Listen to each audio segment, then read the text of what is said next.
जगण्याची रेसिपी तुझ्याकडे,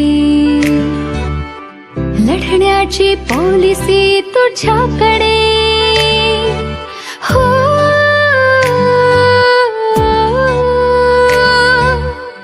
जगण्याची रेसिपी तुझ्याकडे, लढण्याची पॉलिसी तुझ्याकडे. कणखर कधी कधी हळवी ग तू, तुझ्याच नाही दिशा, तुझेच सारे ऋतू, जणू सुपर पॉवर आहेस तू. नारी तू, नारी तू, नारी तू, नारी तू, नारी तू, नारी तू, नारी तू, नारी तू, नारी तू, नारी तू, नारी तू, नारी तू.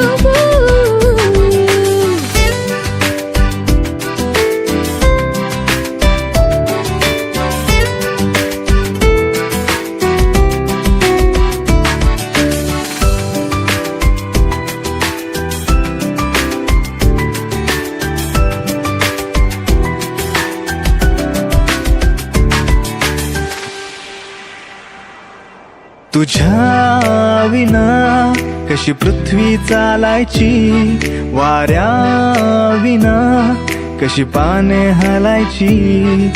साऱ्या प्रॉब्लेम्सचं सोल्युशन आहेस तू, नवरसातले सारे इमोशन्स आहेस तू. प्रत्येक रूपामध्ये कमाल तू. नारी तू, नारी तू, नारी तू, नारी तू, नारी तू, नारी तू, नारी तू, नारी तू, नारी तू, नारी तू, नारी तू, नारी तू. राष्ट्रीय महिला दिन साजरा करण्यासाठी आपण एकत्र जमलो आहोत.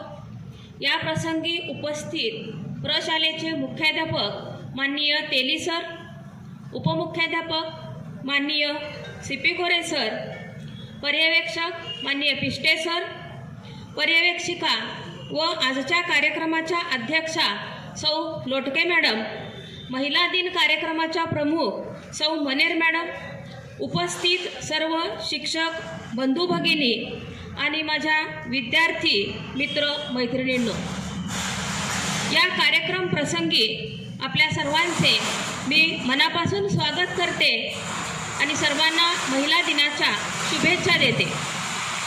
हा दिवस महिला हक्क चळवळीतील केंद्रबिंदू म्हणून पाळला जातो. स्त्री पुरुष समानता, महिलांवरील अत्याचार, हिंसा यासारख्या मुद्द्यावर लक्ष केंद्रित करणारा हा दिवस आहे. संपूर्ण अमेरिका आणि युरोपसहित जवळजवळ संपूर्ण जगभरातल्या स्त्रियांना 20व्या शतकाच्या सुरुवातीपर्यंत मतदानाचा हक्क नाकारला होता. पुरुषप्रधान व्यवस्थेतील स्त्री पुरुष विषमतेचे हे एक ढळढळीत उदाहरण आहे. क्लारा झेटकिन या महिलेने 1910 साली जागतिक महिला दिनाची सुरुवात केली. या दिवसाचा उगम कामगार चळवळीतून झालेला आहे. याचं बीज रोवलं गेलं ते 1908 मध्ये कापड गिरणीमध्ये काम करणाऱ्या 15,000 महिलांनी न्यूयॉर्कच्या रस्त्यावरती मोर्चा काढला. कामाचे जादा तास कमी करावेत, चांगला पगार मिळावा आणि मतदानाचा अधिकार मिळावा या त्यांच्या प्रमुख मागण्या होत्या. आणि हा दिवस इतिहासातील सर्वात मोठा संघर्षमय दिवस होता. यानंतर एका वर्षाने सोशलिस्ट पार्टी ऑफ अमेरिका या पक्षाने पहिल्या राष्ट्रीय महिला दिनाची घोषणा केली आणि झेटकिन यांनी 8 मार्च हा दिवस जागतिक महिला दिन म्हणून साजरा करण्याची कल्पना पुढे आणली. 1975 साली संयुक्त राष्ट्रांनी या दिवसाला मान्यता दिली. सलाम या स्त्री शक्तीला. विश्व ते सारे वसावे, विश्व ते सारे वसावे. एवढे बोलून मी माझे स्वागत आहे. गोविंदराव हायस्कूल इचलकरंजी. मी इयत्ता 5वी अ मध्ये शिकत आहे. हिंदवी स्वराज्याची पताका नभी अभिमानाने डोलते, ऐका लक्ष देऊ मी जिजाऊ बोलते. हिंदवी स्वराज्याची पताका नभी अभिमानाने डोलते, ऐका लक्ष देऊ मी जिजाऊ बोलते. पातंत्यात यश, स्वाभिमान, कीर्ती आणि मातृत्वाशी देणे लाभले गेलेल्या यदुवंशात जाधवांच्या घरी म्हाळसारणीच्या पोटी आमचा जन्म झाला. तेव्हा दारादारांमध्ये रांगोळ्या काढल्या गेल्या, तोरणं लावली गेली, हत्ती बनून साखर वाटण्यात आली, आमचं नाव जिजा ठेवण्यात आलं. आजूबाजूला सरदारांची वर्दळ, युद्धाचे डावपेच, सल्ला मसलत, रेतेची गारहाणी, न्यायनिवाडे तर नित्याचेच हे असं होतं आमचं बालपण. युद्धकला आम्ही शिकलो, तसेच म्हाळसाराणीच्या इच्छेखातर 6-7 भाषाही शिकलो.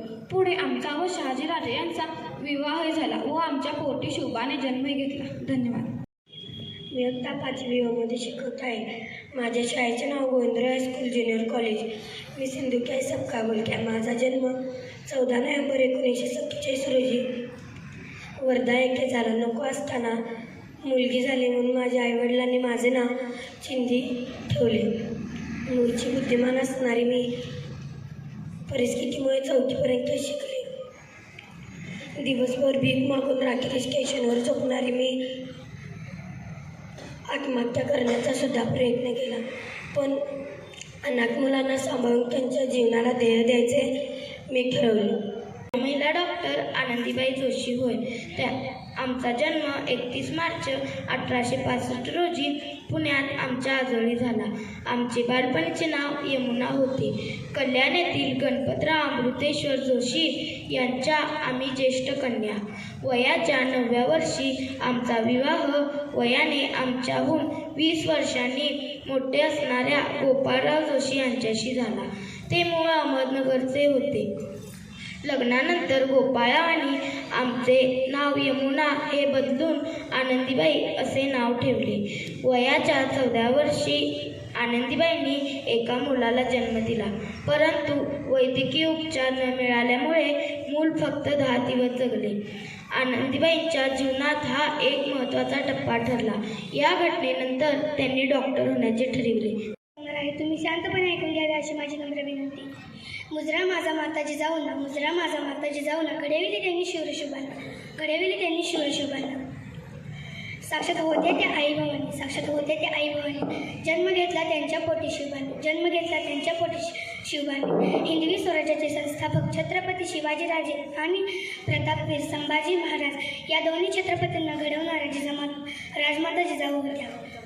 त्यांचा जन्म पतीचे नाव छत्रपती शिवाजी महाराज. माझे राजघराणे भोसले घराणे. मी या फलटणच्या निंबाळकर घराण्यातील मुगोजीराव नाईक निंबाळकर यांच्या पुत्री होत. निंबाळकर तंजावरच्या कुळात पवार कुळातील घराणे आहे. मला तलवारबाजीची खूप आवड होती. माझा विवाह शिवाजी महाराजांशी लालमाल येथे 16 मे 1640 रोजी झाला. त्यावेळी शिवाजी महाराजांचे वय 11 वर्षे तर माझे वय 7 वर्षे होते. मी शिवाजी महाराजांची प्रथम पत्नी आहे. वयाच्या 24व्या वर्षी संभाजी महाराजांना जन्म दिला. छत्रपती शिवाजी महाराज यांच्या ज्येष्ठ सुनबाई छत्रपती संभाजी महाराज यांच्या महाराणी व प्रजांनाचे आदरस्थान अशी मी महाराणी असुबाई. माझ्या जीवनात जेवढी संकटे आली तेवढी संकटे राजघराण्यात कोणत्याही स्त्रीवर आली नसावीत. एवढे सर्व राजवैभव असूनही दुर्दैव माझ्या पाठीशी लागले. सुमारे 30 वर्ष मराठ्यांच्या या महाराणीला शत्रूच्या बंदिवासात जीवन कंठावे लागले. पण मी ज्या धैर्याने व कणखर वृत्तीने या खडतर जीवनाला तोंड दिले त्याला इतिहासात तोड नाही. माझी मान्यता राजे भोसले यांच्या घराने शोधेल असे मी शेवटपर्यंत वागले. माझी मान्यता मोठी होती. अमृतेश्वर जोशी यांची मी ज्येष्ठ कन्या. वयाच्या 9व्या वर्षी माझा विवाह वयाने माझ्याहून 20 वर्षे मोठे असणाऱ्या गोपाळराव जोशी यांच्याशी झाला. ते मूळचे अहमदनगरचे होते. लग्नानंतर गोपाळरावांनी माझे यमुना हे नाव बदलून आनंदीबाई असे ठेवले. यमुना असे नाव ठेवले. वयाच्या 14व्या वर्षी मी एका मुलाला जन्म दिला, परंतु वैद्यकीय उपचार न मिळाल्यामुळे मूल फक्त 10 दिवस जगले. माझ्या जीवनातील हा एक महत्त्वाचा टप्पा ठरला. त्या घटनेनंतर मी डॉक्टर व्हायचे ठरविले. माझी आई एका पैशासाठी धडपडत असते आणि ते मला वाईट वाटतं की माझी आई एवढं धडपडते तर तर मी पण काहीतरी करून दाखवावं असं मला वाटतं. आणि आज महिला दिन, तर शिक्षिकासुद्धा किती कामं ह्यासाठी शिक्षिका ही किती धडपडतात याचाही मला अभिमान वाटतो की आत्तापर्यंत कितीतरी महिला एवढं काम, जसं की सावित्रीबाई फुले त्यांनी आज इथे मुलींसाठी शाळा सुरू केली, याचा मला खूप अभिमान आहे. आणि धन्यवाद.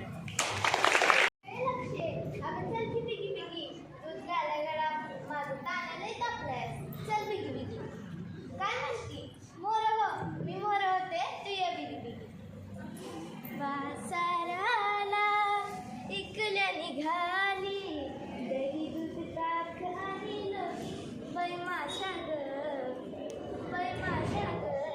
उठत नाही पाणी बाई माझ्या. अगं बया, गाणं म्हणता म्हणता गडाला.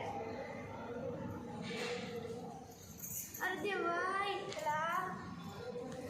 अरे लक्षा, अरे चल मग पिगी पिगी दूध घे, चल चल चल. म्हणजे अगं चल बाई चल, दूध घे. हां तर घे ग, मला आज लवकर जायचं आहे. माझं ताण्यालाही तापलंय र. अरे लक्षा, चल की पिगी पिगी. हां नीट नीट सांडू नको, नाहीतर म्हणशील दूध सांडलं आणि हिरेने कमी दिला आई ओरडल माझ्या नावानं. चला बाबा, सगळ्यांनी दूध नीट न्या बरं का. लक्षा, दूध नीटने, सांडू नको दूध, आई म्हणल हिरीने दूध कमी दिलं. हां चला बाबा, जाऊ का. अगं बाई, दिस माळा लागला. गडाचे दरवाजे बंद होतात, मला पिकी पिकी घ्यायला पाहिजे.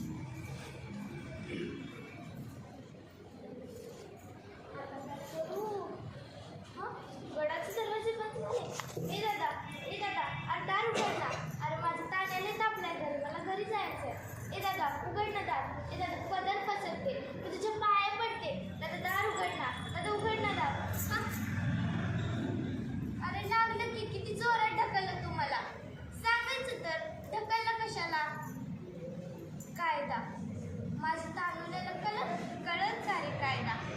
महाराजांचा कडक कायदा. महाराजांनी चांगलं केलं. आम्हा गोरगरिबांना गडावर यायची मुभा दिली, काय बी ऐकायची मुभा दिली. पण कायदा लय अपमान केला. मला रडून जमणार नाही. मला हा गड उतरायला करणार.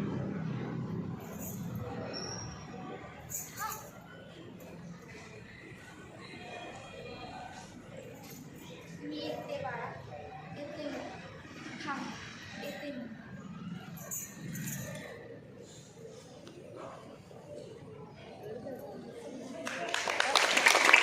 SS तेली सर, उपमुख्याध्यापक CP Kore sir, supervisors Shri RD Piste sir, आजच्या महिला दिनाच्या प्रमुख पाहुण्या किंवा अध्यक्षा सौ लोटके मॅडम, माझ्या सर्व शिक्षक बंधू भगिनी आणि माझ्या लाडक्या विद्यार्थिनींनो, सर्वप्रथम महिला दिनाच्या सर्वांना हार्दिक शुभेच्छा. तुझ्या उत्तुंग भरारी पुढे गगनही ठेंगणे भासावे. तुझ्या उत्तुंग भरारी पुढे गगनही ठेंगणे भासावे. तुझ्या विशाल पंखाखाली विश्व ते सारे विसावे. स्त्रीसुद्धा एक मनुष्य असते, तिला पण तिचे आयुष्य असते. स्त्रीसुद्धा एक विश्व असते, तिला पण एक आयुष्य असते. तुडवली तर नागिन असते, दिवसली तर वाघीण असते. तुडवली तर वाघीण असते, नागिन असते, दिवसली तर वाघीण असते. तान्ह्या बाळाची नीज असते, मुलगी म्हणून तिच्या कर्तव्यात ती कधीही कमी पडत नाही. अशा या स्त्री शक्तीला माझा मानाचा मुजरा. आजची स्त्री प्रत्येक क्षेत्रात प्रगतीपथावर आहे.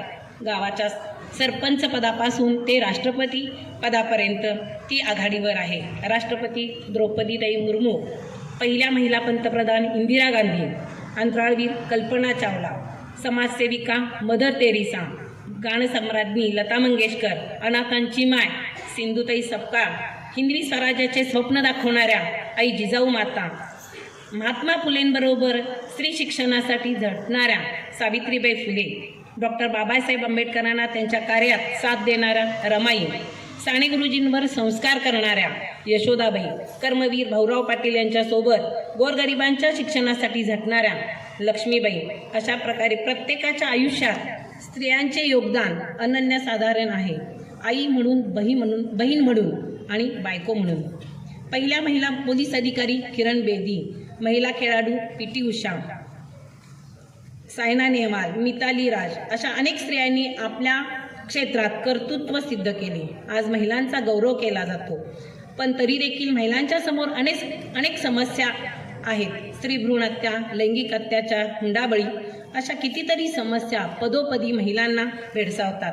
त्या समस्या जर दूर केल्या तर नक्कीच स्त्रियांचे कार्यक्षेत्र विस्तारेल, किंबहुना आपला भारत देश विकासाच्या दिशेने अग्रेसर बनेल. शेवटी मी एवढंच म्हणेन, वार नाही तलवार आहे, ती शमशेरीची धार आहे. स्त्री म्हणजे अबला नाही, ती एक तर धगधगता अंगार आहे. 8 मार्च हा दिवस जागतिक महिला दिन म्हणून साजरा केला जातो, पण दरवर्षी या जागतिक महिला दिनाची एक विशिष्ट अशी थीम असते. त्याचा इतिहास तुमच्या पुढे मांडते. आंतरराष्ट्रीय महिला दिन साजरा करण्याची सुरुवात 1908 मध्ये झाली. काही मजुरांनी तेव्हा आंदोलन केलं. साधारणपणे 15,000 महिलांनी न्यूयॉर्क क्षेत्रात कामाचे तास कमी करण्यासाठी आणि चांगलं वेतन मिळवण्यासाठी आंदोलन केलं. यावेळी मतदानाचा हक्क मिळावा ही देखील त्यांची मागणी होती. एका वर्षानंतर म्हणजे 1908 मध्ये अमेरिकेच्या सोशलिस्ट पार्टीने 28 फेब्रुवारीला महिला दिन साजरा केला. त्यानंतर क्लारा जेटकिनने 1910 मध्ये महिलांच्या इंटरनॅशनल प्रेस कॉन्फरन्समध्ये 8 मार्चला आंतरराष्ट्रीय महिला दिन साजरा केला. त्यानंतर 1911 मध्ये ऑस्ट्रेलिया, डेन्मार्क, स्वित्झर्लंड, जर्मनी एक स्त्री काय करू शकते याची एक सत्य घटना फक्त तुमच्या पुढे मी मांडते. झाडे वाढवा, झाडे जगवा, झाडे वाढवा, झाडे जगवा, मात्र काही केलं जात नाही. झाडे लावली जातात, फोटो काढले जातात, झाडे लावली जातात, फोटो काढले जातात, पण त्यांची जोपासना करणं, सातत्यानं ते काम करणं मात्र होत नाही. कर्नाटकातील तुमकुर जिल्ह्यातील गुब्बी तालुक या गावात 19 ऑक्टोबर 1911 मध्ये 18 विश्व दारिद्र्य असणाऱ्या घरात विजयम्मा आणि चिक्क रागय्या या मातापित्यांच्या पोटी एक मुलगी जन्माला आली. तिचे नाव होते थिमक्का. तिचं नाव काय होतं? थिमक्का. घरातील गरिबी आणि अत्यंत मागासलेल्या भागात जन्म झाला असल्यामुळं शिक्षणाचा तिच्या काडीचाही संबंध नव्हता. उलट बालपणापासूनच ती मोलमजुरीचं काम करायची. परंतु थिमक्काला निसर्ग आणि वृक्षवेलीची खूप आवड होती. वेळ मिळेल तेव्हा ती त्या भोवती म्हणजे वृक्षवेलींच्या भोवती तासनतास रमायची. वयाच्या 12व्या वर्षी तिचे लग्न कर्नाटकमधील रामनगर येथील बिक्कल्लू चोक्कय्या याच्याशी झाले. ते दोघे पती पत्नी निरक्षर असल्यामुळं उपजीविकेसाठी जवळच्या दगडाच्या खाणीत मोलमजुरी करून पोट भरू लागले. बिक्कल्लूला थिमक्काप्रमाणेच वृक्षवल्लींची आवड होती. काही वर्ष गेल्यानंतर एका मोठ्या आघाताला त्यांना सामोरं जावं लागलं. लग्नाला 25 वर्ष होऊन गेली होती, पण अपत्य प्राप्त होत नव्हती. तपासणी केल्यानंतर असं लक्षात आलं की थिमक्का आई होऊ शकणार नाही. हे कळल्यावर अर्थातच तिला घरातून येता जाता बोलणी खावी लागली. हे सगळं असह्य झाल्यामुळं वयाच्या 40व्या वर्षी तिने आपले जीवन यात्रा संपवण्याचं ठरवलं. पण त्याच वेळी या अभागिनीला तिच्या पतीने आपल्याला अपत्य प्राप्ती होत नसेल तर आपण ज्यांच्यावर प्रेम आहे, आपलं ज्यांच्यावर प्रेम आहे त्या वृक्षवल्लींना आपली मुले समजून त्यांना वाढवूया, आपले जीवन संपवण्यापेक्षा काही झाडांना जीवदान देऊया असा विचार बोलून दाखवला. तिला ही कल्पना पटली. त्यांच्या गावच्या आसपास भागामध्ये बरीच वडाची झाडं होती. बहुतेक झाडे जनावरं खाऊन टाकत अथवा पाण्याअभावी मरत. पण या जोडप्याने वयाच्या 40व्या वर्षापासून मोलमजुरी करत छोटी छोटी झाडे जी गावाबाहेर लागलेली असायची ती तोडून आपला गाव हुल्लीकल ते हमरस्त्यावरचं कुट्टूर गाव या 4 किलोमीटर अंतरावर ही झाडे लावत आणि दोघेही हे पती पत्नी डोक्यावर पाण्याचा हंडा घेऊन त्या झाडांना जगवत असत. दरवर्षी ते सुरुवातीला जी झाडं लावायची ते पावसाळ्यातच लावायचे. पहिल्या वर्षी पावसाळ्यात फक्त 10 झाडे लावली, ती जोपासली. त्यानंतर दुसऱ्या वर्षी 15 वर्ष 15 झाडे जोपासली. तिसऱ्या वर्षी 20 झाडे त्यांनी लावून ती वाढवली. त्यानंतर ही संख्या त्यांची वाढतच गेली. झाडं लावणं तिथं सोपं असतं, पण जोपासना करणं त्यांची अवघड असतं. हे जोडपं रोज पाण्याचे हंडे डोक्यावर वाहून आपल्या लावलेल्या झाडांना पाणी घालत. ही झाडे गुराढोराने खाऊ नयेत म्हणून त्यांच्या भोवती काटेरी कुंपण लावत. सहसा ही झाडे ते दोघे पावसाळ्यात लावत की ज्यामुळं त्यांची वाढ काय व्हायची, लवकर होईल. झाडांची संख्या वाढू लागल्यावर डोक्यावरचे पाण्याचे हंडे घेऊन जायचं कामसुद्धा 4 किलोमीटर अंतरापर्यंत वाढत गेलं. असे करत करत या दोघांनी रस्त्याच्या दोन्ही कडेला एकूण 385 झाडं लावली आणि ती झाडे लावून त्याची पूर्ण वाढ होईपर्यंत जोपासली. आज या रस्त्यावरून जाताना अक्षरशः हिरव्यागार गुहेतून जात असल्याचा भास होतो. या जोडप्यांनी एकूण निरनिराळ्या प्रकारची अशी 8,000 झाडे लावलेली आहेत आणि जोपासलेली आहेत. तीही अशा तऱ्हेने जगवली की यामुळं थिमक्काला वृक्षमाता ही उपाधी मिळाली. रस्त्याचं रुंदीकरण येताना वाटेत येणारी झाडं जी आहेत ती त्यावेळच्या सरकारने झाडं तोडण्यात येणार आहेत हे कळताच निरक्षर थिमक्का त्यावेळच्या कर्नाटकचे माजी मुख्यमंत्री कुमारस्वामी आणि उपमुख्यमंत्री परमेश्वर यांना जाऊन भेटल्या. वृक्ष लागवण्यामागची भूमिका त्यांनी सांगितली, आपली तळमळ बोलून दाखवली. त्यावेळी काही गावकरी आणि समाजसुधारकांनी त्यांना साथ दिली. सुदैवाने या दोघांना ही गोष्ट पटली आणि झाडे तोडण्याचा निर्णय त्यांनी मागे घेतला. या रस्त्याला पर्यायी मार्ग शोधून रस्ता तिकडे दुसरीकडे वळवण्यात आला. थिमक्काला आपल्या पोटच्या मुलाचा जीव वाचावा इतका आनंद झाला. पुढील काळात या झाडांची जबाबदारी कर्नाटक सरकारने आपल्यावर घेतली. 1991 मध्ये थिमक्काचे पती स्वर्गवासी झाले. आपल्या जीवाभावाचा जोडीदार गेल्याचा आघात फार मोठा होता. तोही सहन करून तिने आपले काम चालूच ठेवले. आपल्या पतीच्या नावाने एक ट्रस्ट उभारला. 1999 मध्ये तिच्यावर एक डॉक्युमेंटरी फिल्म बनवण्यात आली.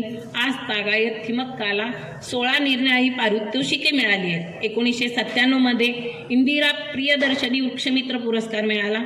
BBC चॅनेल जे आहे 2016 मध्ये त्या वर्षातील 100 कर्तबगार स्त्रियांमध्ये त्यांची गणना करण्यात आली. 2019 मध्ये त्यांना पद्मश्री मिळाली. भारताचे राष्ट्रपती श्री रामनाथ कोविंद यांच्या हस्ते पद्म पुरस्काराने त्या सन्मानित झाल्या. वृक्षांनी थिमक्काचे नाव वृक्षमाता म्हणून जगात अजरामर केले. महिला दिनाच्या निमित्ताने त्यांना त्रिवार प्रणाम करते. स्त्री जन्माला येतानाच घेऊन येते प्रेम व माया. स्त्री जन्माला येतानाच घेऊन येते प्रेम व माया. कुठल्या स्त्रीचा जन्म कधीच जात नसतो वाया. कुठल्या स्त्रीचा जन्म कधीच जात नसतो वाया. कधी मुलगी कधी पत्नी, कधी मुलगी कधी पत्नी, तर कधी आई होत असते. सासर माहेर उजळणारी स्त्री एक ज्योत असते. सासर माहेर उजळवणारी स्त्री एक ज्योत असते. शेवटी एवढंच म्हणेन, आदिशक्ती तू प्रभूची भक्ती तू. आदिशक्ती तू प्रभूची भक्ती तू. झाशीची राणी तू, मावळ्याची भवानी तू. मावळ्यांची भवानी तू. प्रयत्नांना लाभलेली उन्नती तू. आजच्या युगाची प्रगती तू. आजच्या युगाची प्रगती. संयोजकांनी आपल्या प्रयोगशाळेमध्ये विविध प्रकारच्या स्पर्धा घेण्यात आल्या. त्या स्पर्धेमध्ये बऱ्याच विद्यार्थिनींनी भाग घेतला. ज्यांचा क्रमांक आला आहे त्यांचं प्रयोगशाळेच्या वतीने हार्दिक अभिनंदन. पण ज्यांनी या स्पर्धेमध्ये जरी नंबर नाही आला तरी या स्पर्धेमध्ये सहभागी झाले त्याबद्दल प्रयोगशाळेच्या वतीने त्यांचं खूप खूप कौतुक. मी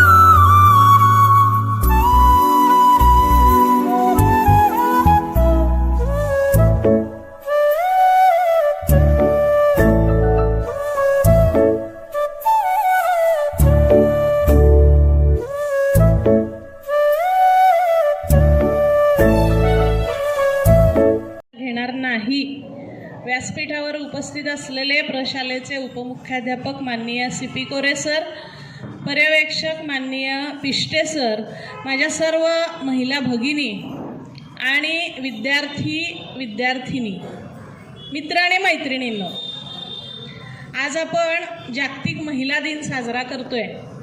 आज 8 मार्च आहे आणि हा जागतिक महिला दिन कशासाठी साजरा केला जातो याबद्दल बऱ्याच जणांनी, मुलींनी किंवा आजच्या प्रमुख वक्त्यांनी, सूत्रसंचालन करणाऱ्या मॅडमनी आपल्याला बरीचशी माहिती दिलेली आहे. त्यामुळं तीच माहिती मी परत तुम्हाला सांगणार नाही.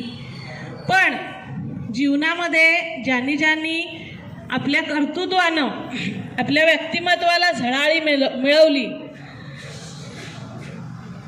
आपल्या देशातच नव्हे तर जगामध्ये ज्यांनी कीर्ती मिळवली अशा अनेक महिला आहेत आणि या सर्व महिलांना सर्वप्रथम मी मानाचा मुजरा करते आणि तुम्हा सर्वांनाही या महिला दिनाच्या खूप खूप हार्दिक शुभेच्छा देते. मुलींनो, आपल्याला जर यश मिळवायचं असेल, आपल्याला जीवनात यशस्वी व्हायचं असेल, काहीतरी करून दाखवायचं असेल तर नेहमी लक्षात ठेवा, प्रयत्न आणि कष्ट, सातत्य, जिद्द, चिकाटी हे सर्व गुण आपल्या अंगी असले पाहिजेत. स्त्री ही काय आहे तर स्त्रीकडे मातृत्व आहे, कर्तृत्व आहे, संवेदनशीलता आहे, आणखी काय आहे, बरेचसे गुण स्त्रीमध्ये आहेत. कर्तबगारी आहे, धाडस आहे. मग हे सगळे गुण पुरुषांमध्ये नाहीत का? आहेत की. पण स्त्रियांमध्ये हे गुण जास्त प्रमाणात आहेत. स्त्री ही पुरुषापेक्षा जास्त कणखर आहे असं मला नेहमी वाटतं. छोटंसं उदाहरण सांगते मी की आपल्या महाराष्ट्रामध्ये बऱ्याच शेतकऱ्यांच्या आत्महत्या होतात. बरेचदा आपण काय करतो, पेपरला बातमी वाचतो की कर्जबाजारी झाल्यामुळे शेतकऱ्यांना आत्महत्या केली. अशी एखादी बातमी तुम्ही वाचलेली आहे का की शेतकऱ्याच्या बायकोनं आत्महत्या केली? नाही. कारण स्त्री ही मुळात खूप कणखर आहे. आलेल्या संकटांचा सामना करायला ती सक्षम आहे. परमेश्वरानंच तिला तसं बनवलेलं आहे. ती जननी आहे. आता ही स्त्री वेगवेगळ्या भूमिका पार पाडत असते जीवनामध्ये. ती घराचं म्हणजे काही स्त्रिया म्हणतात की मी हाऊसवाईफ आहे, तर ती फक्त हाऊसवाईफ नाही, ती हाऊस मेकर आहे.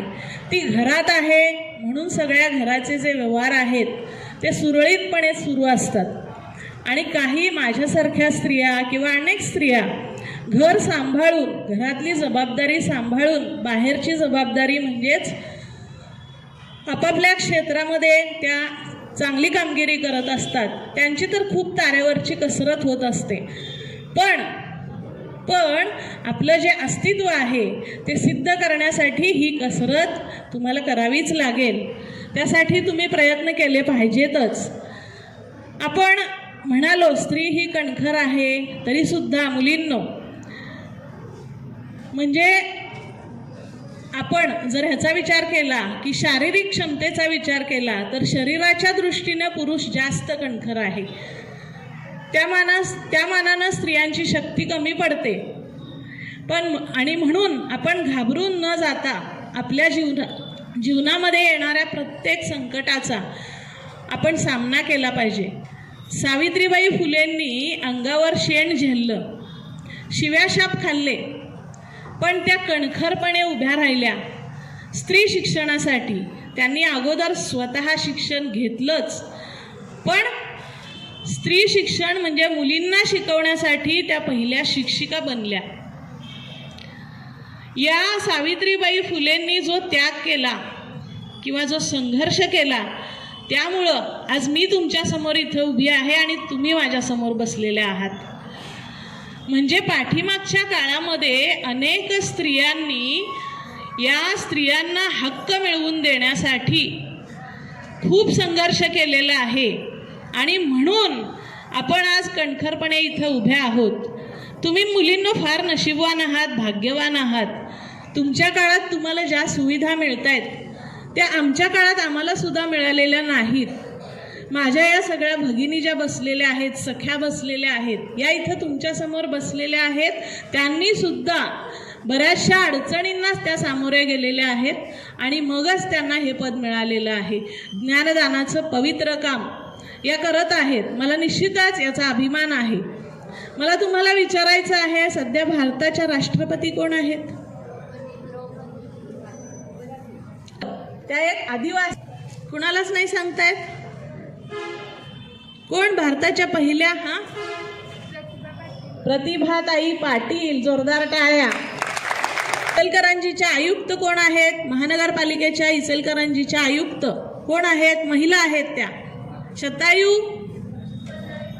बरोबर, पल्लवी पाटील. नेतृत्व त्यांचं सिद्ध करण्यासाठी त्यांनी अनेक गोष्टींचा त्याग केलेला आहे, अनेक गोष्टींमध्ये त्यांनी संघर्ष केलेला आहे आणि मग त्या इथपर्यंत ह्या पदापर्यंत पोचलेल्या आहेत.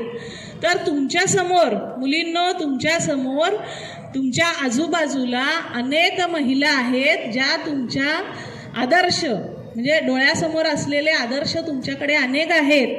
तर त्यांच्याकडून तुम्ही चांगल्या गोष्टी घ्या आणि तुम्ही तुमचं ध्येय ठरवा. ध्येय ठरवा म्हणजे तुम्हाला काय करायचं आहे हे ठरवा. खूप मोठ्या पदावरच गेलं पाहिजे असं नाही. सगळ्याच जणी काही जाऊ शकणार नाही आहात. उद्या तुम्ही पत्नी व्हाल, सून व्हाल, नणंद व्हाल, भावजय व्हाल. या सगळ्या भूमिका पार पाडत असताना आपल्या जीवनामध्ये येणाऱ्या म्हणजे आपल्या आजूबाजूला असणाऱ्या सर्व स्त्रियांचा तुम्ही सन्मान करायला शिका. आपण असं बरेचदा म्हणजे मला तुम्हाला सांगायचंच आहे काय, ते मला आईसारखं आणि मी त्यांना मुलीसारखं सांभाळते आणि माझ्या घरात माझ्या सासूबाई पण आहेत, त्याही मला मुलीसारखं आणि मी त्यांना आईसारखं सांभाळते. म्हणून मी हे तुम्हाला सांगू शकते की तुम्ही मुलगी म्हणून जसं तुम्ही तुमच्या आईवडिलांवरती प्रेम करता तसं भविष्यात तुम्ही एक सून म्हणून नवऱ्याच्या आईवडिलांवरती सुद्धा प्रेम करा. त्यांना वृद्धाश्रमात पाठवू नका.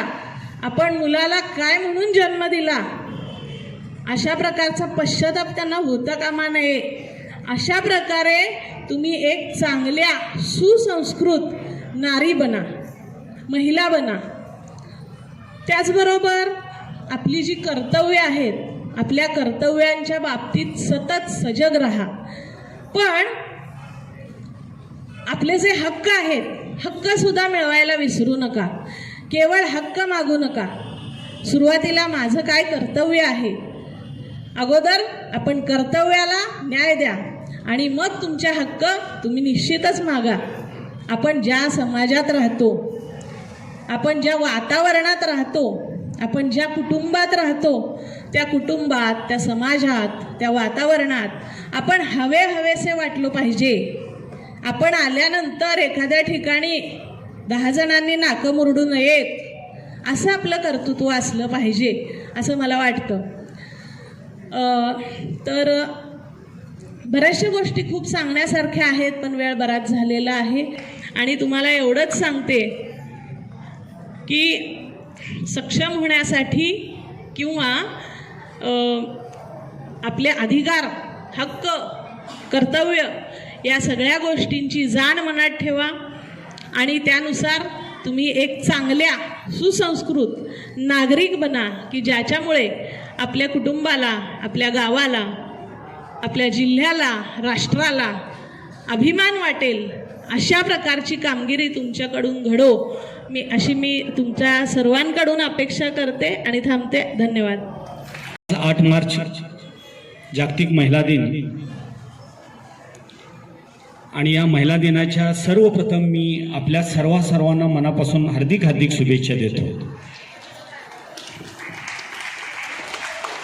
या निमित्तानं आयोजित या कार्यक्रमाचे अध्यक्ष मॅडम, परिवेशक पिष्टे सर, या कार्यक्रमाच्या सर्व महिला संयोजक भगिनी आणि समोर बसलेल्या सर्व